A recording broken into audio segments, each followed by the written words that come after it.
காட்டுக்குள்ள இருக்கிறாரா வேறுப்போம், அங்கேருந்து வந்தார் வேறுப்பா, எதை எடுத்தாலும் எங்களுக்கு மக்களுங்களுக்கு சரியான சிரமம், ஃபாரஸ்ட் போலீஸுக்கார் தொந்தரவு ஆகுது அப்படின்னு வந்து கஸ்டடி கொடுக்குறாங்க.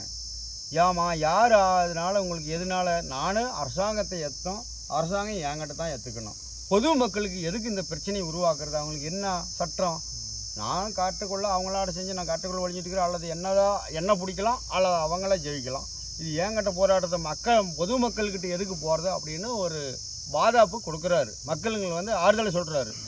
எது தெரிஞ்சாலும் எனக்கு தெரியப்படுத்துங்க, உங்களை வந்து என்னென்ன சித்திரவதை பண்ணுறான்னு எனக்கு தெரியப்படுத்துங்க, யார் எந்த ஆஃபீஸரு அப்படின்னு கேட்குறாரு. எப்படி ஆஃபீஸர் ஸ்டேஷனில் தான் வந்து எங்களை சரியான கந்த துன்பம் பண்ணுறாங்க. இப்போ எங்கள் பிரச்சனை பிடிச்சிட்டு போய் செயலில் போட்டுக்கிட்டா திருப்பி என்னையும் தூக்கிட்டு போகிறாங்க. என்ன தூக்கிட்டு போய் ஸ்டேஷனில் போட்டுக்கிறாங்க. புருஷன் செயலில் என்ன ஸ்டேஷனே இல்லை.